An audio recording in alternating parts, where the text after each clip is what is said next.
Exocet, le bizarre, l'inclassable, le décalé, sur Rage. Venez entrer, venez voir ce que la nature a fait de pire. Venez voir Patrick, l'homme sans couilles. Venez voir Thomas, l'homme à 3 jambes. Venez voir Mika, l'enfant à tête de crabe. Car ce soir dans Exocet, c'est une spéciale freak show. Vous l'aurez compris, une spéciale monstre réel, monstre de foire. Et puisque bon, Exocet c'est un petit peu ça aussi. On est un petit peu les Barnum du 21e siècle. On vient vous montrer de l'étrange, du bizarre chaque vendredi, du décalé. Ça va, Mika? Je crois que tu l'as assez recyclé, ton rire de sorcière. C'est bon. Je le fais super bien. Ah oui, on la gardera pour la spéciale sorcière. Là, c'est bon.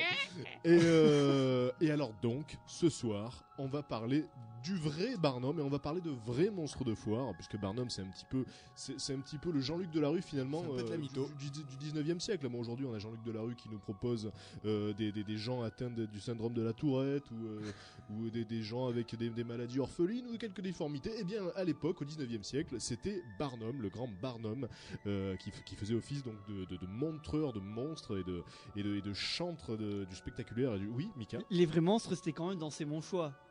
Aussi, c'est vrai. Mais d'ailleurs, qui produisait C'est mon choix? Jean-Luc. Bravo Jean-Luc. Bravo Jean-Luc. Alors, Barnum s'appelait Phineas Taylor. Phineas Taylor Barnum est né dans le Connecticut en 1810. Il a grandi dans une famille pauvre, ce qui lui a sûrement donné envie par la suite donc de faire de l'argent. Donc il a grandi dans une famille assez pauvre, mais il faisait preuve d'un vrai talent pour manipuler les gens. C'était un menteur, un bonimenteur, un manipulateur et autres synonymes menteur. Et puis c'était le genre de gars à user de psychologie. Donc c'était le genre de gars qu'on trouverait sur le téléachat aujourd'hui. Éventuellement, mais avec un vrai génie, puisque donc il portait ce talent-là, si on peut appeler ça un talent, jusqu'au génie, cet homme-là, puisque donc c'est ce qui a fait son succès et sa fortune. Et il rencontra sa vocation dans les années 30, donc il n'était pas tout jeune en fait quand il a commencé à se lancer dans le spectacle comme ça et dans le cirque, puisqu'il rencontre sa vocation dans les années 30 quand il entend parler d'une femme nommée Joyce S. Et cette femme, c'est une vieille noire monstrueuse qui est exposée dans une foire à Philadelphie. Donc ça c'est bien le truc glauque à souhait, un malsain comme on peut se l'imaginer. Oui, parce qu'il faut voir que, Barnum, même s'il a été un des plus gros éléments de cette démonstration de monstres de foire, puisqu'il y a contribué largement, ça n'a pas été le premier. Depuis longtemps, il y a des créatures entre guillemets qui sont exposées comme ça au public. Voilà, ça depuis que l'homme. Donc il a trouvé le filon. Il s'est dit, moi, je vais en faire un gros truc et je vais faire quasiment que ça. Absolument, mais c'est vrai que le fait de montrer des humains difformes, bon, ça a fait le fond de commerce des salauds dès le Moyen Âge et puis bien avant, quoi. Depuis que l'homme est homme et depuis qu'il a eu la possibilité d'exposer ses frères humains mal formés pour gagner de l'argent, il l'a fait. Et c'est vrai que Barnum a élevé ça donc au rang de spectacle grandiose et international. Et donc, cette vieille femme, donc Joyce S., qui est donc une vieille noire monstrueuse, est exposée dans une foire à Philadelphie. Et elle était réputée pour avoir plus de 160 ans. Normal. Voilà. Alors, Barnum en entend parler, il va la voir, il l'achète $1000. Il l'achète. Combien? Bon, à l'époque, les noirs c'était comme des animaux, on n'était pas loin de. Et puis elle était bien d'occasion, 160 ans. Voilà, 160 ans, elle était plus côté. Elle était plus côté à l'Argus, et donc on était encore dans l'esclavage, quoi. Voilà, donc il l'a acheté $1000. Et il l'a amené à New York pour la montrer. Et donc là, elle lui a rapporté $1500 par semaine. Donc il est vite rentré dans ses sous quand même. Oh. Et il a pris goût. Hein. Et puis quand elle mourut, cette femme, au bout d'une année de tournée qui l'éprouva, l'autopsie révéla qu'elle n'avait pas plus de 80 ans. Hein. Oh. Et donc ça, c'est le premier canular d'une longue série, puisque Barnum a bâti sa fortune aussi sur le canular. Il a menti énormément. Et la plupart du temps, les attractions qu'il vendait comme les attractions les plus fabuleuses que la Terre ait portées, c'était très souvent du bidon, très clairement. Et là, collons-lui une fausse trompe. C'est l'homme éléphant. Et on n'est pas loin de ça. Vous allez le voir par la suite. Et donc cette femme, donc qui fut son premier monstre de foire, donc eh bien, elle n'avait pas plus de 80 ans, alors qu'elle était censée être âgée de plus de 160 ans. Et en 1841, avec l'aide de l'investisseur Francis Olmsted, Barnum achète le Scudder's American Museum qui se trouve sur Broadway. Et il le renomme en Barnum American Museum. Alors il fait une pub démesurée dans New York. Il y a de la pub de partout parce que c'était avant tout un homme de pub. Il avait compris que tout était là, tout était dans la com. Donc il fait une pub énorme dans New York et il promet les curiosités les plus étranges et les plus exotiques de la planète. Et il faut reconnaître que la collection de son musée était assez incroyable, en tout cas pour l'époque, puisque il y avait des animaux exotiques comme des hippopotames. Et c'est vrai que des hippopotames à New York, ça surprenait le badaud à l'époque quand même. Il y avait des monstres humains tels que la femme à barbe et les frères siamois, en passant par les animaux savants, donc des petits chiens qui faisaient des tours, des petits chatons, et j'en passe et des meilleurs. Mais le musée brûla en 1865, et les seuls animaux sauvés furent le phoque savant. Le phoque savant a survécu au feu, ce qui est quand même assez étonnant. Il était dans l'eau. Putain, excellent, mais c'est sûrement ça. Ouais. Mais l'ours aussi a survécu, donc pourtant là voilà, et quelques singes. Alors Barnum construit un nouveau musée, mais il brûle à nouveau en 68, donc 3 ans plus tard. Ah, il a pas de chance. Et là encore, donc, c'est une hécatombe en vie animale, puisque toutes ces bêtes qu'il avait fait venir de par le monde périssent encore Et une les fois. monstres humains aussi? Ah non, eux ils avaient le temps de se barrer, mais là alors, c'était les animaux qui étaient morts. Est-ce qu'il faisait pas ça pour le faire disparaître d'épreuves, vu qu'il faisait des tas de montages? Alors je ne sais pas, à Non. mon avis, ça m'étonnerait qu'il ait lui-même sciemment brûlé par 2 fois son musée. Escroquerie à l'assurance. Il y avait sûrement par contre des jaloux, parce que bien évidemment, il a suscité des vocations. Bah ouais. Il y avait des mecs qui voulaient partir dans le même business que lui. Bah ouais. Donc, c'est- Oui, ça, il suscitait des... j'imagine. Voilà, il suscitait des jaloux. faut savoir que ces attractions elles mettaient le feu quoi. Pour sûr. Oh là là. Alors en 1870, à 60 ans, il lance le Greatest Show on Earth, le plus grand spectacle de la planète. Et donc son cirque prend la route en 1871, avec le plus grand nombre de caravanes jamais vues dans un cirque et un chapiteau qui pouvait accueillir 10 000 personnes. Ah, ça claque. Alors parmi les attractions vedettes, on trouvait la sirène des Fidji, le géant, l'enfant à 3 jambes, l'homme tronc ou encore Jumbo l'éléphant. Et beaucoup de showmen donc emboîtèrent le pas à Barnum, mais aucun n'avait son sens du sensationnel et aucun ne connut le même succès. C'est pour ça qu'il y avait beaucoup de jalousie. Alors en 1907, après sa mort, les Ringling Bros rachètent le cirque Barnum et ils en firent la plus grande compagnie de cirque de tous les temps. Alors en 1941, puisque donc ça a duré, le Greatest Show nécessitait 4 trains pour être transportés et le chapiteau occupait 1 hectare, carrément, et il pouvait recevoir 12 000 personnes. Quand il est fort quand même. Voilà, avec des poteaux de plus de 20 mètres de haut, c'est quand même, Un truc de fou, là. du bon petit cirque, on peut le dire. Et en 1956, les taxes sur les transports augmentent, donc ce fut un petit peu la fin d'une ère, puisque plus question de faire du cirque itinérant. Et donc le cirque des Ringling Bros se produisait par la suite dans des bâtiments beaucoup plus réduits. Voilà. Alors, bien évidemment, toute la carrière de Barnum a été émaillée d'anecdotes toutes plus croustillantes et hallucinantes les unes que les autres. Alors, on va commencer par une petite anecdote qui montre un petit peu à quel point le bonhomme pouvait être nié parfois, malgré son génie pour le mensonge et la manipulation. Alors à ses débuts, donc Barnum voyageait beaucoup à travers le pays, à travers le monde aussi, pour chercher des curiosités. Et un jour, il achète 2 baleines blanches et il les renvoie 1500 km plus loin à New York, dans son musée.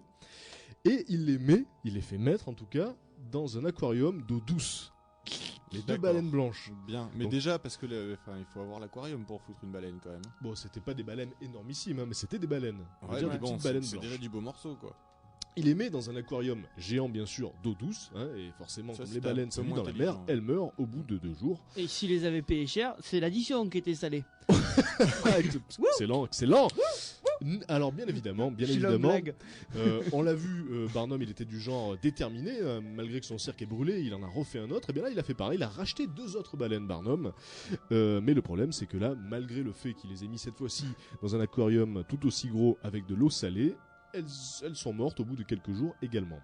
Alors il en a racheté 2 autres encore une fois, Barnum, parce qu'il était comme ça, Barnum. Il avait un filon.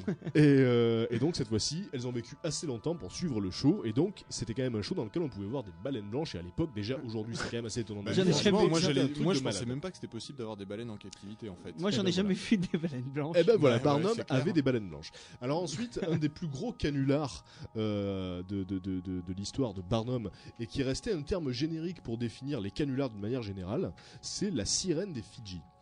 Alors Barnum en fait a lancé une énorme rumeur. Il a demandé à un de ses assistants, un de ses associés, de se faire passer pour un docteur, le docteur J. Griffin, et il lui a demandé donc d'aller expliquer un petit peu à la presse qu'il était issu d'un institut d'histoire naturelle de Londres, et qu'il avait donc découvert une sirène, une authentique sirène. Donc l'associé a fait ce que Barnum lui avait demandé. Il a commencé à attirer la presse, il a donné plusieurs interviews. Et la rumeur a commencé à enfler. On disait donc qu'il y avait une sirène, là, une vraie sirène, comme on peut en voir dans les contes, et que Barnum en avait fait l'acquisition. Donc Barnum, il a commencé à surfer sur ce buzz, sur cette rumeur, et il a commencé à balancer un petit peu de partout des prospectus avec de belles sirènes, comme on peut se les représenter, donc des sirènes nues, hein, forcément, et de très très jolies sirènes. Ouais, les seins à l'air. Et donc le buzz a enflé, et les gens ne parlaient que de ça, la sirène de Barnum, jusqu'au moment où Barnum a finalement ouvert l'attraction. Et là, les gens se sont précipités par centaines, donc ça se passait à New York, par milliers même. Il y avait des foules entières pour voir la fameuse sirène des Fidji. Et en fait, donc la sirène des Fidji en question, c'était juste un mauvais corps de singe sur une queue de poisson ratatinée. Mais Barnum avait fait l'essentiel, il avait rameuté du peuple, c'est tout ce qui compte. Et en fait, les gens bien sûr étaient déçus parce qu'ils s'attendaient à voir une sirène, mais ils ont juste vu donc un mauvais corps ratatiné. Alors les gens n'ont pas su, bien sûr, que c'était un faux. Ils croyaient vraiment qu'ils avaient affaire à quelque chose de miraculeux, et vu qu'il y avait quand même toute une rumeur légendaire autour, ils ont été séduits par l'attraction quand même, parce qu'ils avaient l'impression de voir quelque chose de légendaire, de miraculeux, une vraie sirène, mais elle était toute dégueulasse leur sirène, puisque c'était un singe rabougri avec une mauvaise queue de poisson. Et une bonne fin. Et alors, ce qu'il faut savoir... Ça s'est pas fini en queue de poisson. Ah non.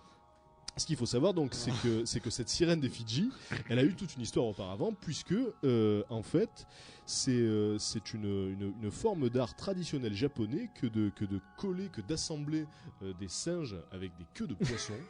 Et il paraîtrait même qu'à l'époque, donc, c'était utilisé dans des rituels religieux aussi. Et donc, c'était un pêcheur japonais qui avait fait ce montage, qu'il avait vendu à un capitaine de marine, qu'il avait lui-même revendu, et tout ça était arrivé dans les mains de Barnum. Mais ils étaient morts.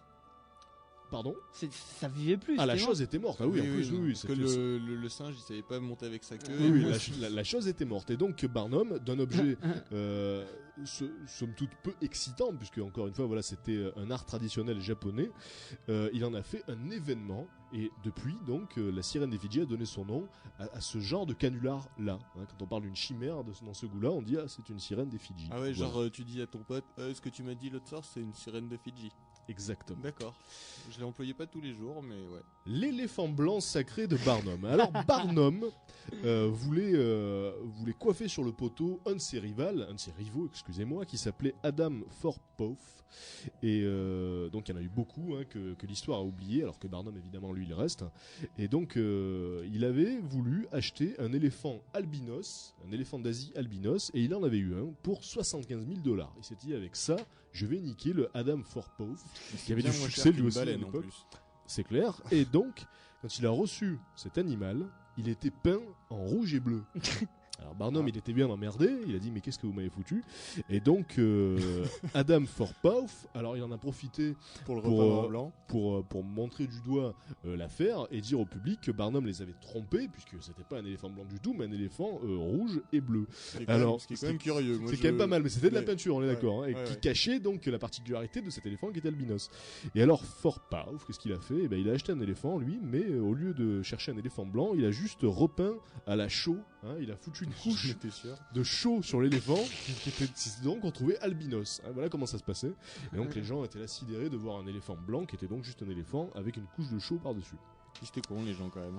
Ils étaient très cons. Et vous allez voir t'as vu l'éléphant ? Vous allez voir que c'est pas fini. À l'époque, c'est-à-dire qu'à l'époque, les gens commençaient à apprendre qu'il y avait tout un tas de cultures étrangères exotiques qu'on leur avait cachées jusqu'à présent, ou plutôt qu'ils n'avaient pas eu l'occasion de connaître. Il paraît qu'il y a des hommes jeunes.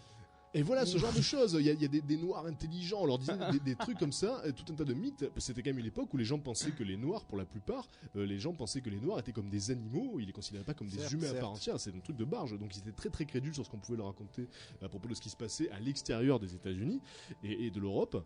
Et donc voilà, ils étaient prêts à tout gober. Alors ensuite, un des canulars les plus énormes de l'histoire, c'est l'histoire du géant de Cardiff. Et alors, ça démarre en 1868, cette histoire. C'est un certain George Hull, avec un H, qui fit fabriquer une statue de 3,50 m qui représentait un géant en position d'agonie, très réaliste, avec beaucoup de détails. Il y avait même les pores de la peau, c'était vraiment très, très très très bien foutu, qu'il avait fait avec une petite aiguille. Et donc, il fait enterrer le géant donc derrière la ferme de son cousin William. Il était dingue. Et ils vieillissent d'ailleurs le géant avec de l'acide sulfurique, etc. Enfin, ils font tout ce qu'ils peuvent pour que ça semble être une sorte de fossile qui est là depuis des millénaires. Et un an plus tard, ils engagent 2 ouvriers pour creuser un puits. au-dessus du géant, comme Comme par de hasard. par hasard. Ah, Et bien sûr, je verrais bien un puits ici, moi. bien sûr, Et pourtant, c'est à 2 km de chez vous. Non, là, quand c'est les pas mal. hommes tombent sur le fossile géant, C'est dur, Marcel. l'affaire fait grand bruit. Hein, bien sûr, tout à coup, hop, ça se répand. Il y a un géant là enterré dans la ferme de William. Et, À 2 pas de la maison. et donc du coup, des centaines de personnes donc viennent chaque jour pour voir le géant, qui est donc une espèce de relique là, qui est allongée, qui fait 3,50 m et qui est recroquevillée avec la main sur le ventre, comme si donc elle se tordait de douleur avant de mourir.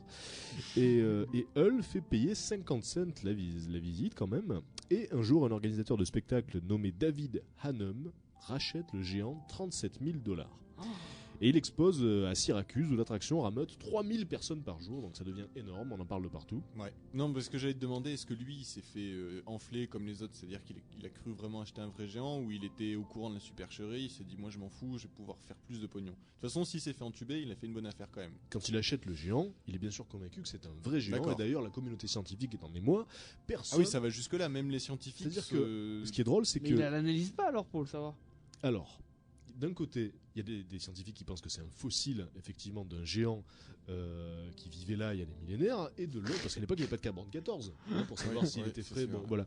Et de l'autre, il y a des religieux intégristes, je dirais, qui sont persuadés que ce géant était là comme c'est écrit dans la Bible, hein, puisque dans la Bible, il est écrit qu'avant, donc, il y avait des géants, enfin, des hommes géants qui peuplaient la terre, c'est écrit dans la Genèse, comme ça, et donc ils sont persuadés que c'est juste une preuve de ce qui est écrit dans la Bible. Donc tout le monde est d'accord sur le fait que ce géant, bah, voilà, il est réel, quoi. Il a voté. Personne ne se dit que c'est peut-être donc un canular. Putain, mais c'est un bon canular. Hein. Alors très très beau. Et alors donc Barnum arrive hein, sur ses entrefaits, puisque ça pouvait pas rester très très longtemps. Hop, j'ai entendu qu'il y a un géant. Loin de ses oreilles, voilà. Barnum, dès qu'on parlait de géant, il était présent, et donc il propose 50 000 $ pour le géant. Ah, il cache. Je le veux. Alors bien sûr, son offre est refusée. Et donc du coup, Barnum, qui ne se démonte jamais, vous l'avez compris, Il le vole. il fait tailler lui-même un géant. Eh ben, je vais m'en faire un. Et là, Ok, avec son talent de manipulation des médias et des foules, il commence à raconter qu'il a le vrai géant et que David, un homme, expose un faux géant. Oh là là, il est bon.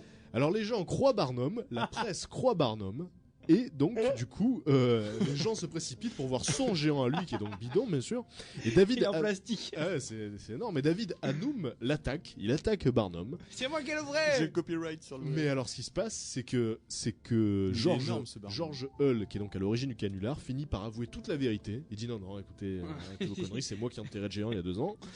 Et donc, du coup, Barnum n'est pas condamné, puisque les 2 géants étaient faux. Donc, il peut pas être condamné pour avoir contrefait un géant, puisque Ah, mais l'origine était faux aussi. il a pas continué à nier, dire ah toi t'as fait un faux, moi c'est vraiment le vrai. Ah non, une fois que l'autre a balancé que c'était bidon. Mais donc les 2 géants en Il aurait pu question, tenter, hein. les 2 géants en question donc Ah, je savais pas. qui sont en pierre sont conservés aujourd'hui dans des musées. Je vous balancerai bien sûr des photos sur le forum de Rage, rage.fr, rage.fr. Je pense que maintenant, si on le regarde, on pense pas que c'est un vrai géant. Ah non, bien sûr que non. Mais c'est quand même drôle de regarder cette statue-là en sachant toute l'histoire qu'il y a pu y avoir autour, toute la légende qu'elle implique, puisque les gens pensaient vraiment que c'était un géant authentique. Et c'est vrai qu'il est très très bien foutu, mais donc voilà, c'est une statue et rien d'autre.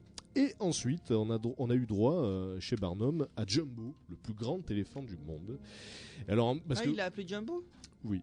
Et d'ailleurs, elle a appelé Jumbo avant que Jumbo soit Jumbo, hein, avant que Walt Disney. Parce qu'en fait, c'est Barnum qui a popularisé ce mot Jumbo. Puis ensuite, ça devenait un terme générique comme un peu Kong pour les gorilles. Et c'est pour ça que Disney a récupéré après Jumbo. Ou Tong pour les sandalettes. Et donc Barnum, il avait une particularité. Et d'ailleurs, un de ses biographes expliquait qu'après la mort de Barnum, les termes gigantesques, faramineux, grandiose, fabuleux, extraordinaire étaient vidés de leur sens, puisque Barnum les employait à tort et à travers. Et donc là, Extraordinaire. il avait acheté un éléphant au zoo de Londres pour 10 000 $. C'était juste un éléphant normal, mais tout de suite pour Barnum, c'était le plus grand éléphant du monde. En fait, le mec il disait un truc et tout le monde disait ah ouais putain c'est. Les gens suivaient parce qu'il avait un génie de manipulation, et donc C'est énorme. surtout il hésitait jamais. Il se disait pas les gens ne vont pas me croire. au contraire, on faisait le plus possible pour que les gens se disent c'est pas possible, pas nous mentir. Et donc voilà, c'était le plus grand éléphant du monde et son. Je vois bien qu'il engage des fausses personnes qui sont passées pour des experts. Ah ouais, Bah ça, oui, c'est oui, fou, bien quoi. sûr, nous l'avons mesuré. C'est clair, c'était vraiment très très bien Je l'ai ficelé son vu. affaire. Et donc ça se passe en 1882 et son nouveau partenaire de l'époque, qui s'appelle donc James Anthony Bailey, achète cet éléphant avec lui. Et après 3 années de tournée, l'éléphant en question, Jumbo, meurt lors d'un déraillement du train. Le train sort de ses rails et Jumbo meurt. Et donc du coup, Barnum et Bailey ne se démontent pas, puisque donc il ne manquait pas ni de mauvais goût ni de cupidité.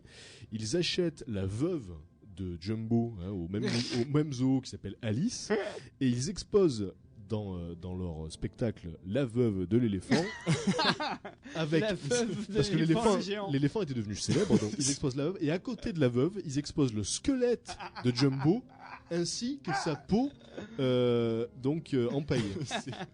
Voilà, et les gens venaient pour voir le squelette de Jumbo qui était devenu célèbre pour être le plus grand éléphant du monde, alors que non, c'était un éléphant normal sans doute. Avec sa veuve. Avec Mais sa vraiment, la veuve, on s'en fout, quoi. Ben, c'est clair, mais tout était bon pour faire de la thune, et donc ils avaient le talent, les deux là, pour faire de l'extraordinaire avec de l'ordinaire dont on se foutait. Ils sont fous. Alors parmi les monstres célèbres qui ont donc peuplé le cirque de Barnum, il y avait notamment le Prince Randian, qui venait de Guyane britannique, et il n'avait pas de membre du tout. Ce monsieur Randian, Aucun. c'était Un homme tronc. Aucun. Ah, je ne sais pas si celui-là y était, mais en tout cas, il n'avait pas de bras ni de jambes, c'était un homme D'accord. larve. Et d'ailleurs, il est apparu dans le cultissime film Freaks de Todd Browning en 1932, dans lequel on voit beaucoup de vrais monstres, ce film qui est particulièrement effrayant. Et dans le film, donc, il y a une scène hallucinante où on voit donc Prince Randian qui roule une cigarette et qui l'allume tout seul, sans bras ni jambes. Donc c'est assez extraordinaire. Et il faisait plein de petits tours comme ça, et c'était devenu donc une vraie célébrité. Et Regardez, j'arrive à ramper. et donc Barnum l'a engagé en 1889, et il est très vite devenu célèbre à travers l'Amérique. Et il s'est marié, ce prince Randian, et il a eu 5 enfants. Donc il avait quand même tu vois, un des membres qui, voilà. Ah, tu vois. Il avait quand même Ça. celui-là de membre en tout Ça cas. va Il a eu 5 enfants. Il est mort à l'âge de 63 ans. Et donc voilà, c'est devenu une célébrité, mais c'est quand même assez ahurissant d'imaginer que cet homme-là s'est marié, a eu des enfants. Bah, comme quoi, on va qui y ont eu arriver ses nous aussi. clopes, Hein, Patrick, on déprimait tout à l'heure. Bah oui, si un mec sans Pas de bras raison. ni jambes peut y arriver, j'en peux y arriver, bordel. Alors ensuite, Zip the Pinhead. Zip the Pinhead s'appelait en réalité William Henry Johnson, et il est né dans une petite ville du New Jersey dans les années 1840, et il est engagé par Barnum en 1860. Alors, ce qu'il faut savoir, c'est qu'à l'époque, il y avait des monstres qui s'appelaient les microcéphales. Bon, il y en a toujours d'ailleurs des microcéphales, mais à l'époque, c'était assez populaire. On en voit d'ailleurs beaucoup dans Freaks, le film en question là. Et donc, c'est juste des gens avec une très petite tête et des déficiences mentales très souvent, avec l'intelligence d'un enfant de 3 ans. Bah, le cerveau, il tient pas dans une petite tête. Enfin, Voilà. il est plus petit, forcément. Forcément, et donc une toute petite tête. Mais alors là, tu vas voir que justement, ça contredit cette idée-là, puisque Zip avait la tête d'un microcéphale, c'est-à-dire la tête caractéristique avec une toute petite tête, un tout petit crâne et de larges mâchoires. Mais en réalité, donc Zip n'était pas microcéphale parce qu'il avait une intelligence normale. Et C'était dans les mâchoires, son cerveau, lui. Sûrement. Et donc Barnum présentait Zip comme le chaînon manquant, puisque en fait il a engagé Zip 3 mois après la parution de l'ouvrage de Darwin, L'origine des espèces. Donc 3 mois après que Darwin ait apporté au monde la théorie de l'évolution, Barnum saisit parce que tout était bon pour Il est Barnum. malin. Il grattait dès qu'il pouvait. Donc il engage Zip et il fait passer pour le chaînon manquant entre donc le singe et nous. Et alors donc Mais il est ouf. Il est vraiment, il me fait halluciner, ce mec. Je te jure que. Ah non, mais c'est un truc de barge. Plus tu Aucun tu- scrupule, tu- le Barnum. halluciné. Et alors, il habille Zip avec une peau de bête et il lui demande donc de se comporter comme un animal, donc de faire des petits grognements, de faire des petits tours, de se servir d'outils Mais de ce qui est manière ouf, en plus, maladroite. c'est il fait participer plein de gens à ces supercheries et qu'il n'y en ait Ah pas oui. un seul qui ait dit bah ouais, bah en fait, le géant c'est moi qui l'ai taillé, c'est moi qui ai fait le costume Ben, du soi-disant chaînon Ah, manquant. il devait être Le géant- grassement payé, le je géant, pense. le géant de Cardiff, c'est un cas particulier, mais sinon pour tout le reste, les gens n'avaient pas intérêt a raconté que c'était des canulars puisqu'ils en vivaient effectivement. Et donc Zip le premier, parce qu'il faut savoir que les monstres en question n'étaient pas maltraités comme on peut se l'imaginer, mais ils étaient payés. Ça devenait des célébrités pour la plupart. Ils étaient très heureux chez Barnum, et d'ailleurs ils n'auraient pas pu trouver de métier ailleurs que là. Et donc Zip, il était exposé avec une pauvre bête dans une cage. Il était payé pour faire le singe. Et il était très heureux de faire ça, Zip. Et, j'aime bien. Et donc c'est devenu une des attractions les plus populaires du cirque. Et il est resté avec le cirque jusqu'en 1926. Mais lui, le soir, il avait pas le droit d'aller au restaurant. Je vous ai pas vu tout à l'heure dans la cage. Et alors justement, ce qui est drôle, c'est que par la suite, un jour, donc il se baladait près de la mer, et tout à coup, il voit une petite fille en train de se noyer, donc il plonge et il va la sauver. Et c'est devenu, donc déjà qu'il avait la notoriété grâce à Barnum, c'est devenu un héros.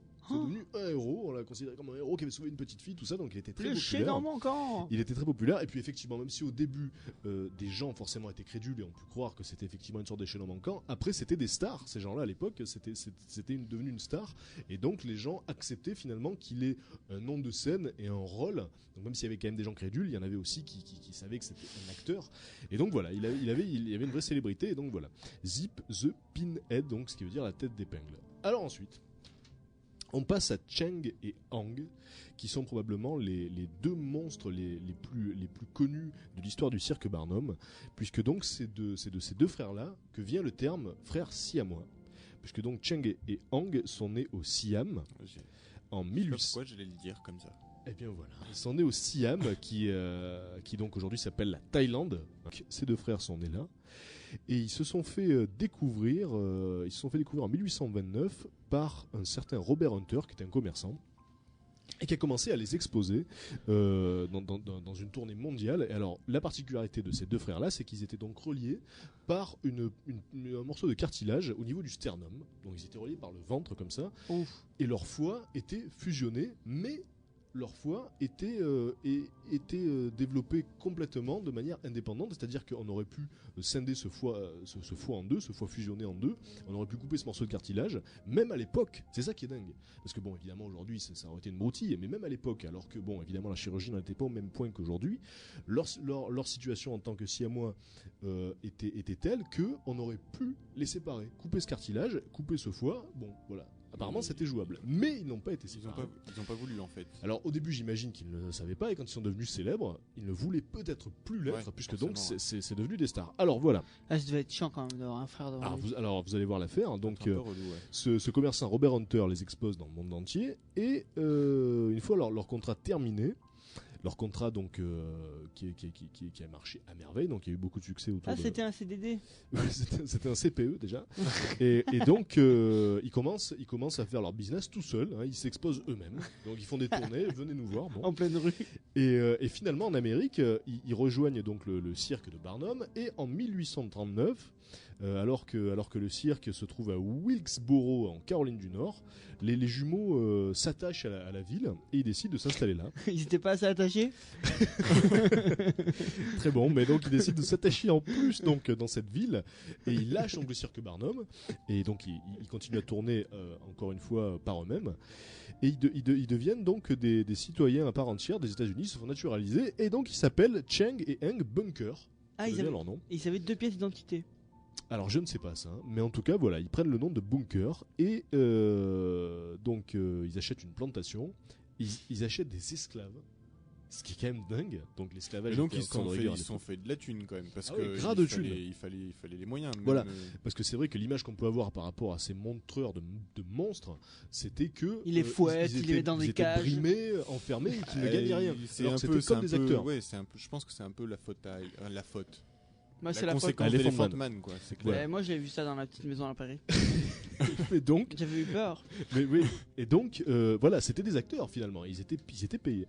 Et donc, ils achètent des esclaves, ce qui est bizarre. Moi, ça me choque un petit peu. D'imaginer ces frères siamois qui viennent du Siam et qui achètent une plantation et des esclaves.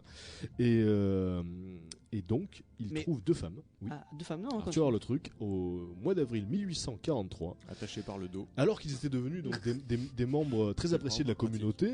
De la communauté, ils trouvent 2 femmes. Alors Cheng se marie à Adélaïde Yates et Eng se marie à Sarah Ann Yates, donc sa sœur, mais pas sa sœur siamoise, sa sœur tout court. Et donc Cheng et sa femme ont eu 10 enfants. Mais attends, ils sont restés accrochés encore? Et vous allez voir. Moi, pourquoi alors, c'est non, miraculeux. mais attends. Non, mais là, je veux une explication. Parce 10 qu'elle enfants. elle a eu 10 enfants. Oui. Étant attaché par le sternum, enfin, peut-être je suis pas fait comme les Mais autres c'est mecs, dingue, c'est mais dingue. mon sexe, c'est par devant. Donc, forcément, comment vrai. faire des enfants Ah, alors il que je devait- suis collé avec Alors un attends, autre c'est gars. pas tout. Donc Cheng Ça a eu devait 10 être une enfants double. avec sa femme et Heng a eu 12 Oh, enfants au avec moins, la ouais. sienne. Heng a eu 12 enfants avec la sienne. C'est-à-dire qu'à eux deux, ils ont eu de 22 enfants. Ah, les gangbangs qu'ils Ouais, ont je dû sais faire.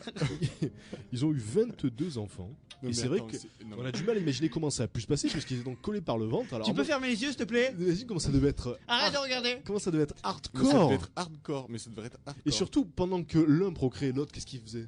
Il Il faisait. regardait- Non, mais attends, ils Il jouait à la filmait. Game Boy. Ils étaient- Oui, ils oui, étaient- filmé. Il filmait. Tourne-toi. Attends, C'est mais incroyable. la femme, elle était obligée de rentrer, enfin, entre guillemets, par les pieds. Enfin, tu vois, faire une espèce de tête bêche, quoi.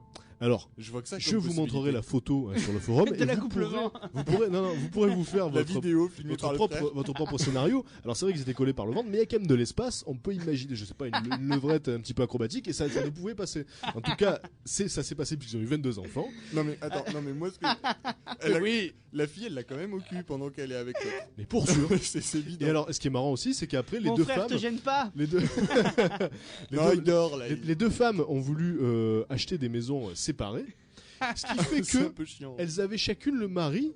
Une semaine sur deux. En fait, tous les 3 jours, quoi.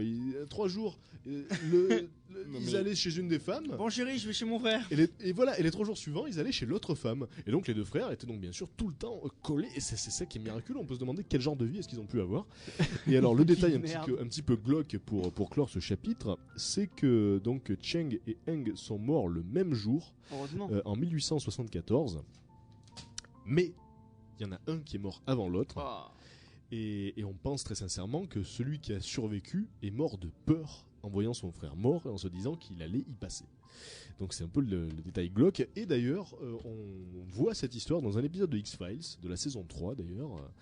Et il parle de Cheng et Heng. Et donc cet épisode est relaté, un épisode un petit peu glauquissime. Voilà, un des deux frères meurt, l'autre se dit merde, je vais y passer, et donc il meurt de peur d'un arrêt cardiaque. Et aujourd'hui, le foie fusionné des deux frères a été préservé et il est conservé au Mutter Museum à Philadelphie. Voilà, Ah bah dis donc. Imagine, il y en avait un des deux qui sentait de la bouche. t'es pas dans la merde.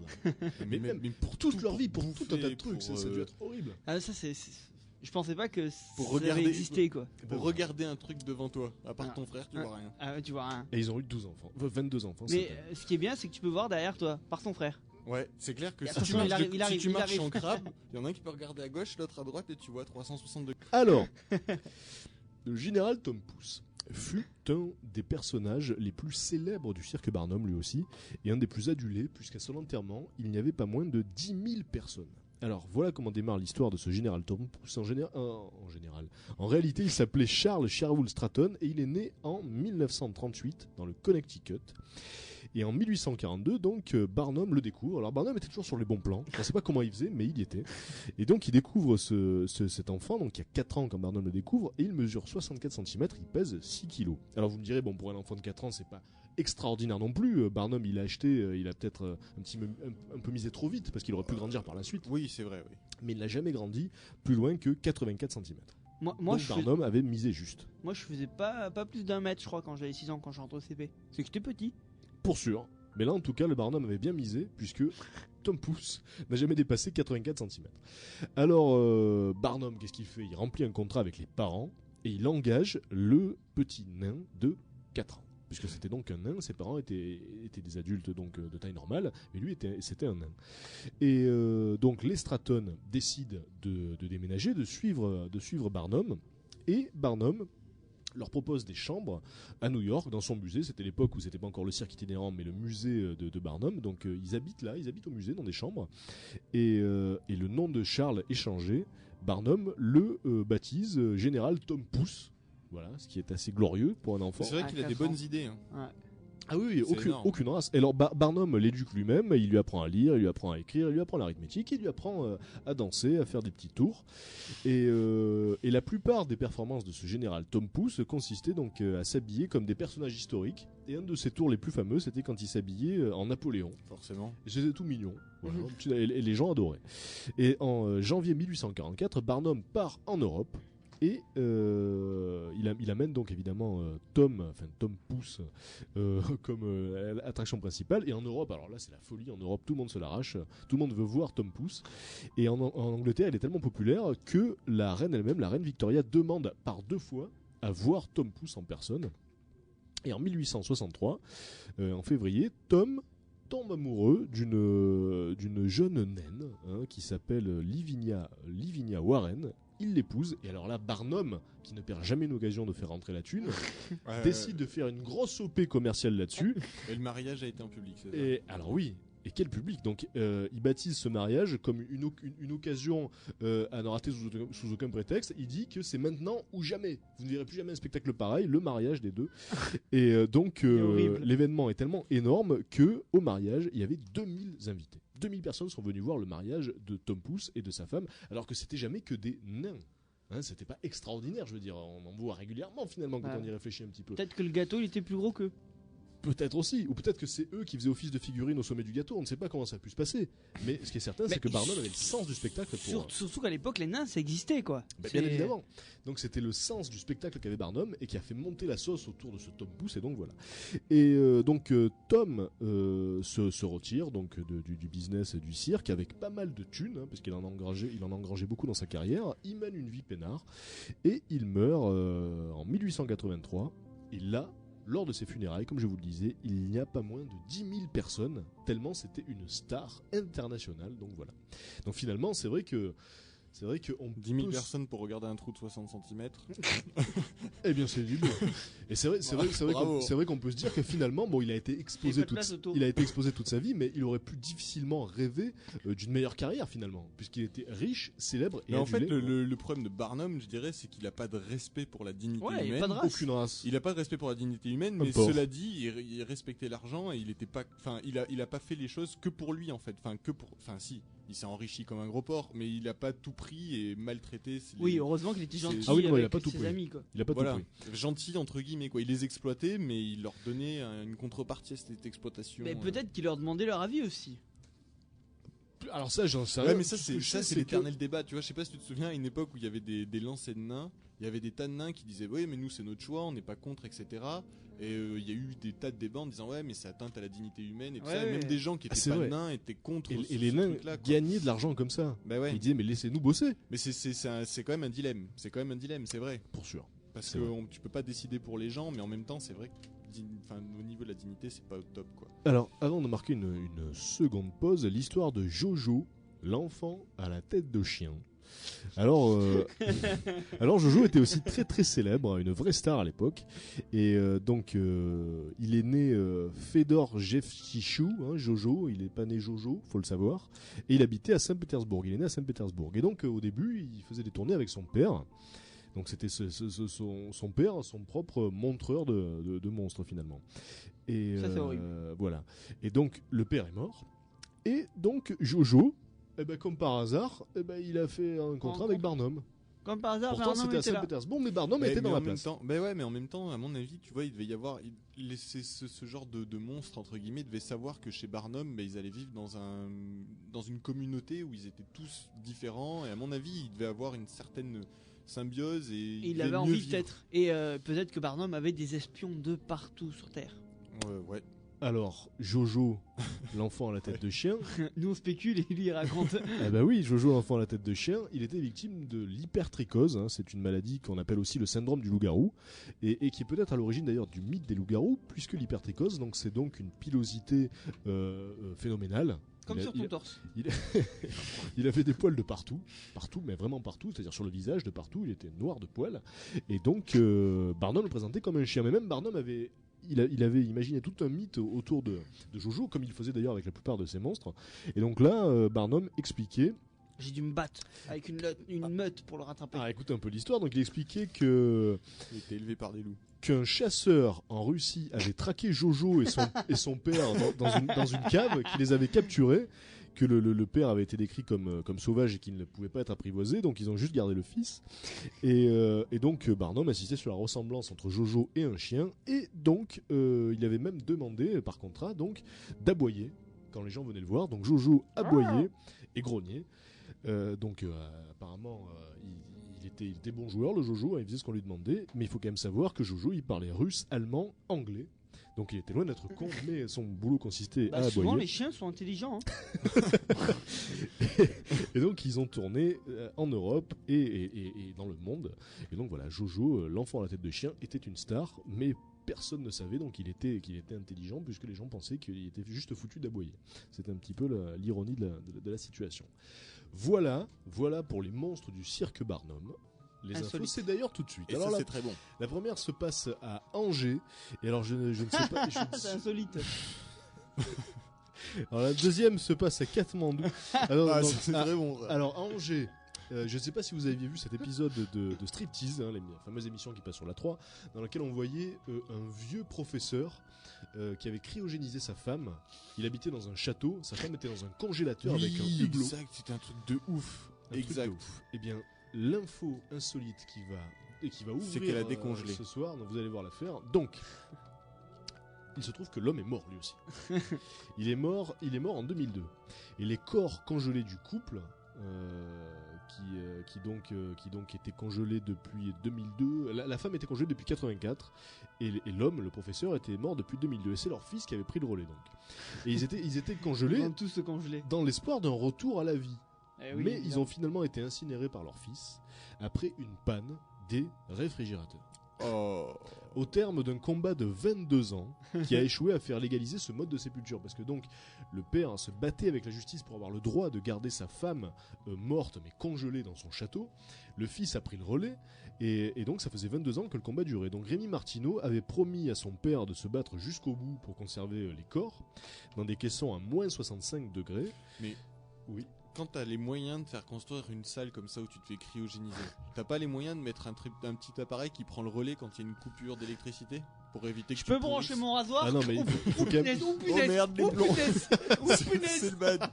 J'irai dire éteindre la lumière, on n'est pas passé. Papa est décongelé. Bon ben Il on faut quand même crame. savoir que c'est de la cryogénie roots, hein, je dirais, parce que si vous avez vu l'émission, c'est quand même un vieux Oui, mais congélo. attends, d'accord, mais attends, le mec c'est quand même. Ok, t'es Je bon. suis ok, mais attends, si je me souviens bien, parce que ça date ce reportage, le mec c'était quand même un châtelain, il vivait dans un confort Ah, et la assez fricasse. important. C'était un châtelain, mais manifestement, donc ils avaient pas, le fils en tout cas n'avait pas la possibilité donc de conserver les pris du réfrigérateurs à pétrole. 65 Ouais, degrés. en plus, une fois que c'est décongelé, tu peux pas recongeler. Ah, c'est terminé. C'est plus bon après. Alors, non. le professeur en question, c'est un docteur en médecine, et il était chargé de cours à la faculté de médecine de Paris. Il s'appelait Raymond Martineau, cet homme, et il croyait que la cryobiologie permettrait un jour de redonner vie aux défunts. Donc, il avait fait construire sur mesure dans les années 70 un congélateur. Donc, le congélo datait des années 70. Il avait fait construire pour accueillir son corps à sa mort. Mais finalement, Il avait déjà fait sur le corps de sa femme. Mais donc, Je prends tes mesurations. donc, au début, c'était pour lui, mais c'est son épouse, Je vais mourir. son épouse Monique, hein, qui est décédée en 84 et Pas de donc chance, qui c'est toi la première. qui pris place avant lui. Mais donc là aujourd'hui, donc tous les deux, parce que le frigo est tombé en panne, ben voilà, ils sont incinérés. C'est Ah, des peut-être qu'il était fait que pour une personne, le frigo, c'est pour ça. Alors, Moi je trouve ça trop con. cette semaine, beaucoup de neige colorée. Hein, vous avez sûrement entendu cette semaine qu'en Corée, il a neigé de la neige jaune. Une Hein. pastis. Voilà, du pastis. Ça, c'était Damien I. Hein, qui en parlait dans sa grande case de mardi, si vous aviez écouté. Il parlait de pastis qui aurait neigé sur la Corée, donc c'était faux, mais c'était quand même jaune. D'ailleurs, moi j'avais dit qu'il valait mieux du pastis que les glaçons. C'est sûr, ça fait moins mal, et quoique. Et donc, c'était à cause d'une tempête de neige qui s'était mélangée à une tempête de sable et ça avait donné de la neige jaune. Mais en Russie, c'est de la neige rouge hein, qui est tombée cette semaine. Un cyclone est passé au-dessus de la Mongolie et en allant vers la Russie, ce cyclone a emporté des particules de sable. Et rouge et pas jaune. Et voilà, et ça a donc donné de la neige rouge qui est tombée sur la Russie, donc ça devait faire quand même son petit effet de la neige Ah, rouge. ça devait être mignon. Ah, ça devait être joli. Et donc voilà. Ça devait Après, faire Ça un doit peu faire des peur. paysages Dans- vraiment trop bizarres. Tu vois, un paysage de neige déjà c'est bizarre, Clair, mais ouais, un de paysage neige de rouge. neige rouge. on a Ah. l'impression d'être sur Mars, et donc Ouais. dans la même semaine, de la neige jaune et de la neige rouge, c'est quand même bien vu. Moi j'ai vu de la neige blanche une fois. Non. Si. Putain, j'aurais dû en faire une insolite. Alors, on a Ça s'est passé à Avignon en plus. un pensionnaire autrichien, un petit enfoiré, je pense qu'on peut le dire comme ça. un, homme, Appelons le petit enfoiré de la soirée. un homme de 61 ans, non, il y a pire. Mais lui, Barnum. il est quand même pas mal. Donc, 61 ans, un Autrichien qui faisait semblant d'avoir des crises cardiaques. C'est quoi ce... Il faisait semblant d'avoir des crises cardiaques pour être donc hospitalisé. Et une fois dans l'hôpital, il en profitait pour taper dans le portefeuille de ses petits camarades invalides. Mais je croyais que t'allais dire pour taper les fesses de l'infirmière. C'était une possibilité, Non, je m'attendais plus Plus à vicieux celle-là que ça. aussi. Donc Mais là, c'est pour une fois rançonner qu'il arrivait les- dans l'hôpital, dans une chambre d'hôpital, hop, Hop. il se levait. Ferait comme un petit perdant, bien évidemment, puisque donc il faisait semblant d'être mal, et là il allait taper dans les poches de ses petits compagnons qui eux étaient vraiment mal. Mais ça c'est trop courant, tu sais qu'à l'hôpital c'est trop, il faut faire gaffe si vous allez à l'hôpital parce qu'il faut rien laisser, parce qu'il y a des vols de tout le temps. Il y a tout des le temps, voleurs tout à le temps. l'hôpital, mais Tout c'est le rare, temps, c'est tout rare le que ce temps. soit les patients eux-mêmes qui volent. Souvent Donc les infirmières. là c'était le cas. Non. Balance. Attention, C'est les médecins. non, c'est faux. Non, on dit pas n'importe Respect quoi. total pour les infirmières. C'est Non, la femme de ménage, je l'ai vu. non, c'est vrai qu'il y a les pickpockets des fois qui viennent dans les Oui, hôpitaux pour c'est voler. courant. En même temps, c'est des cibles faciles. Hein. Enfin, je veux dire, Voilà, mais c'est donc ça n'arrive. Hein, on peut pas se lever, hein, C'est- Tiens, regarde ton portefeuille, au revoir. C'est vraiment dégueulasse. Et donc là, pour le coup, c'était donc un patient, et ça n'arrive pas très souvent. Il a été surpris par une infirmière, et donc du coup, voilà. Alors ensuite, Qu'est-ce que on vous a faites un orchestre suédois, qui joue dans des instruments de glace. Très très joli. Des glaces rouges. Et donc là, il faisait un concert dans un igloo géant en Suède. Et le c'était- trompettiste, tu l'offres aux lèvres. C'était la première fois. C'était la première fois que donc il se donnait en concert, ce groupe qui joue dans des instruments de glace, et donc tout s'est bien passé jusqu'à ce que Jusqu'à ceux qui jouent allumer le feu. Et... non, jusqu'à ce que la flûte fonde, car la flûte a fondu. Mais oui. Mais ça arrive au bout d'un moment. la flûte à fond. Alors la flûte, ce qui n'arrive pas souvent finalement dans Ah, des flûte. concerts. La flûte a fondu et donc Il est voilà. en forme quand il Ça est a foutu, fatigué. ah oui, ça a foutu le concert par terre forcément, puisque donc la flûtiste a soufflé trop chaud apparemment sur l'instrument. Bah, environ à 37 degrés à peu près. Voilà. Mais voilà, donc c'est la flûte qui a fondu et non pas la trompette. Alors là, running gag par Running rapport à gag. disque dur, bref. Là, il faut suivre. Mais j'étais pas là, moi, merde, j'ai pas compris la Ouais, blague. c'était joli, c'était joli. Alors à Katmandou, au Népal, vous le savez, il y a quelques semaines, je vous en avais parlé avant tout le monde. D'ailleurs, j'avais senti du gros là sur ce coup-là. Le jeune Bouddha là qui médite depuis 10 mois. Hein, ça faisait 10 mois qu'il méditait, donc dans la position du lotus, au pied d'un arbre, et donc Sans chaque jour- manger, sans boire, ni quoi que ce soit. Alors D'après voilà, ses proches. Hein, soi-disant, enfin, sans manger, sans boire, effectivement, et donc chaque jour des milliers de pèlerins qui venaient le voir dans la jungle. Et là, il a ça, vomi je veux un pas dire, sandwich. c'est de la mytho. Voilà, des milliers de pèlerins qui venaient le voir dans la jungle, donc, et beaucoup le considéraient comme le nouveau Bouddha. Parce que moi, attends, pour revenir, avant que tu termines ton anecdote Attends. sur le nouveau Bouddha, justement, ce que j'ai appris là en écoutant les infos dernièrement, c'est qu'en fait la nuit, il se mettait quand même une couverture devant. Ouais, mais on le voyait pas la nuit. Ouais, non, mais attends, mais pourquoi faire justement? Déjà, tu sais, il fait noir, il a pas besoin spécialement d'avoir une couverture devant pour se cacher. Donc, à mon avis, quand il y avait la couverture, il devait boire, il devait manger. C'est il proche, devait faire, Le cacher derrière un voile, effectivement, bon, Ouais. soi-disant pour le protéger des badauds. En réalité, c'est vrai Parce que que la journée, il a pas besoin d'être protégé, c'est que la nuit qu'il a besoin d'être protégé. on a un gamin de 15 ans qui prétend, enfin non, lui il prétend rien du tout, c'est ses proches qui prétendent, puisque lui il est censé méditer sans broncher c'est C'est vrai il que fait lui, il 10 dit mois. rien. Lui, il dit rien. Sans boire ni manger. Le Mais pauvre. comme par hasard, effectivement, le soir il est caché par un voile, donc c'est vrai qu'on peut C'est se pour dire le qu'après- protéger. Puis Mais là, la news, il est la un peu news grassouillé. de cette semaine, c'est que l'enfant Bouddha, il a disparu. Non. He disappeared. Il a disparu avec ses proches. On les a Euh, retrouvés dans un fast-food. J'en peux plus. Et donc, certains témoins prétendent l'avoir vu partir vers le sud Après 11h, c'est fini. pendant la nuit. Et donc, la police le cherche de partout. Il y a eu des battues organisées dans la jungle pour retrouver donc Ram Bhajan, puisque c'est son nom. Et donc, ils l'ont toujours pas retrouvé. Il a disparu, on ne sait pas Ah, mais pourquoi, on sait pas où il est. mais en tout cas, c'est vrai que ça met le pays en émoi, puisque c'est Est-ce que- devenu un oui, c'est véritable, devenu un mythe. entre guillemets, objet de culte, on va dire. À mort, à mort. Est-ce qu'ils ont regardé derrière le voile? Est-ce qu'on a oublié d'enlever le voile tellement Parce que la vérité est derrière le rideau. Ah, c'est pas moi qui le Oh. dis, c'est Bataille et Fontaine. Merci beaucoup. Bravo, c'est la plus belle de la soirée. Référence. Et donc, voilà, Ouais, c'est pas la meilleure, mais le ouais. Bouddha a disparu.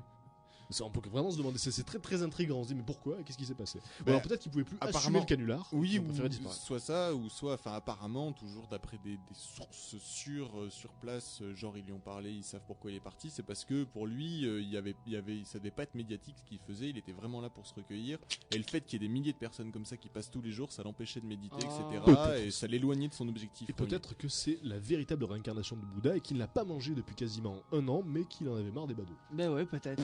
On ne sait pas. Ah ouais. On en Et là, saura plus. on aurait été bien con de se moquer de lui, tu vois. On aurait été Et bien. là, con. quand Bouddha viendra nous taper sur les doigts, hein, Ça, c'est Et clair. Parce que Bouddha il mangeait pas, mais il était quand même un peu rondouillé. Ah si, mais Bouddha C'est mangeait, hein, c'est Ah, ça le truc. d'accord. Bouddha mangeait. Alors c'est pourquoi, ça, alors, chez pourquoi, Bouddha. alors pourquoi Little Bouddha lui il doit ne pas manger? Parce que c'est son trip, Little Bouddha, et c'est les gens qui ont vu ça et qui se sont dit ah le nouveau Bouddha lui il a rien demandé à la base. Hein. Alors, Il le- a juste se caler au pied d'un L'ancien arbre et Bouddha pas moins manger. con, il a fait, vous allez voir moi tout ce que je peux manger en 1 minute, c'est un truc Voilà. de ouf. Mais Non, Bouddha mais c'est c'était le premier à dire mais moi je suis un mec normal. ben oui. Et Oui, ensuite, c'est vrai. C'est ses adeptes C'est qui vrai. l'ont divinisé. C'est Ben pas faux. voilà. En tout cas, voilà, on en saura plus dans les semaines qui suivent et peut-être qu'ils vont le trouver dans la jungle. Pour l'instant, ils l'ont pas trouvé. Pourtant, il y a eu des battues et donc c'est quand même assez étrange. Alors, l'affaire d'après se déroule en Californie. Et alors, vous allez voir une histoire assez étonnante, comme toutes les histoires, bien évidemment, de cette émission. Un Californien qui a volé une voiture et qui a ensuite percuté de plein fouet un camion UPS. Donc de livraison. Si vous ne savez pas ce que c'est. de livraison et qui a tué sur le coup le conducteur du camion en question et son procès avait lieu donc lundi dans une cour du Nevada. Alors cet homme s'appelle Scott Krause et la défense explique qu'en fait Scott pensait qu'il était poursuivi par des hommes mangeurs de chair humaine qui venaient du sous-sol. Ça, c'est une bonne défense. effectivement. Voilà. Donc c'est Et la au défense de putain, le plus l'avocat. Mon client pensait qu'il était poursuivi par des hommes venus de sous la terre pour le manger. Ah, et c'est ok. authentique, mais c'est vrai. Ah, ok, c'est bon. Bah alors toutes les C'est peines vrai, sont ils étaient retirées. où Toutes les charges sont retirées, Alors, monsieur. bon, il a été Excusez-nous. il a été condamné donc pour carjacking parce Ouais, qu'il bien a, sûr. il a volé une voiture. Connerie. Il a volé une voiture donc soi-disant pour échapper aux hommes, Autodéfense. aux mangeurs d'hommes. Enfin, autosurvie. Il a percuté le camion, il a tué un homme sur le coup. Mais parce que le conducteur du PS était un mangeur d'hommes, je crois aussi. Et alors, toujours par rapport à la défense, donc, il avait peur d'être envoyé en Chine par cargo pour être mangé. Voilà. Donc c'est sûrement la défense la plus extrême Non, non, de mais cette c'est- année. Parce que là-bas, ils mangent. Et ah oui. Et alors donc il a précisé aussi que les hommes qui le poursuivaient étaient appelés des hémadrones. C'est-à-dire qu'il s'est fait tout un film, c'est énorme comme truc. Il était taré. Et alors bon, Parce qu'avant, il leur a parlé, les gars, ils ont fait, nous, on est les hémadromes, on va te bouffer et tout. Ah, ok, c'est Voilà. cool. et T'as ils l'air se bien sont- grassouillé. la conséquence de tout ça, c'est que bien évidemment, il a été reconnu non responsable de ses actes. Il est fort, il est Et il fort. a plaidé, enfin la défense a plaidé non coupable, lui-même a plaidé non coupable, et donc il va sûrement être interné. Et peut-être qu'il sera poursuivi par des hémadrones. à Eh ben, l'hôpital. j'espère qu'il est réellement fou parce que se faire interner quand on l'est pas, ça doit être chaud. Et si ça se trouve, parce que c'est tout à fait le genre de pitch qui peut débuter un épisode d'X-Files d'ailleurs, si ça se trouve, il y avait vraiment des créatures venues de sous la terre pour le manger, Et mais on oui. ne le saura jamais, Et et nous, cet homme passera pour un fou. tellement qu'on n'est pas Ouvert on reste- d'esprit. Ben ouais, on n'est pas ouvert d'esprit. Et oui, on pense pas que le supernaturel peut exister. Voilà, si ça En se tout trouve, cas, il était poursuivi par méfiez-vous des livreurs maintenant. et surtout des hémadrones. Aussi. Alors, les vrais enfoirés de la semaine, Je vais te manger. à côté desquels notre Autrichien qui piquait dans les poches des malades fait figure d'enfant de cœur. Mais alors là, c'est vrai. C'est une des histoires les plus dégueulasses que j'ai eu à raconter dans cette émission. Ah bah, Ça se passe au Kazakhstan. Attends, je coupe le tapis. Vas-y. Alors ça se Fais-toi passe au plaisir. Kazakhstan. Et alors donc, si vous êtes Ah, ça fait claustrophobe ou que vous avez tendance à avoir des cauchemars facilement, n'écoutez pas cette news, puisque donc ce sont deux cambrioleurs, deux voleurs qui se sont introduits dans un salon funéraire, donc dans un magasin de pompes funèbres, et il y avait un employé dans le salon qui était seul, il était tard le soir, il était seul. Ils ont tabassé l'employé jusqu'à ce qu'il tombe dans les pommes. Ouais, ils lui ont explosé la gueule. Et là, ils l'ont enfermé dans un cercueil qu'ils ont refermé avec des clous. Ils ont fait la caisse, ils ont pris tout l'argent qu'ils ont pu trouver, donc il y en avait pour 23 000 $, et ils ont laissé le mec inconscient dans son cercueil, qui a dû donc se réveiller enfermé dans un cercueil et qui a sûrement dû devenir fou parce qu'il a dû croire qu'il y resterait jusqu'à sa mort dans ce cercueil-là. Et finalement, il a été sauvé par la femme du conducteur du corbillard de la boutique, qui a donc entendu hurler et frapper contre ce cercueil-là. Et donc, imaginez un petit peu à quel point les deux mecs étaient cruels et immondes pour déjà massacrer ce mec, alors qu'ils auraient très bien pu simplement le tenir en joue et lui dire reste là pendant qu'on pique la caisse, quoi. Non, ils l'ont massacré et en plus ils l'ont enfermé dans un cercueil. Enfin voilà, les deux. Ça, ils l'ont pas pires mis dans un chapeaux. trou, ça aurait pu être pire. Ah là, ça aurait été la totale. Ça aurait été la Ils totale. ont pas eu le temps, mais Un vu trou de 60 cm. le- Tom Pouce qui tenait la vu les pompe. scrupules des deux enflures, s'il y avait eu une possibilité de le foutre dans un trou, je pense qu'il l'aurait fait. Et donc ça s'est passé ça au Kazakhstan, voilà. Et les mecs n'ont pas été rattrapés, ils sont partis avec 23 000 $. Voilà la pire histoire de la semaine, c'est vraiment dégueulasse. Et donc Ah oui, là vraiment c'est chaud, hein. C'est quand même assez tendu. Et on va finir là-dessus.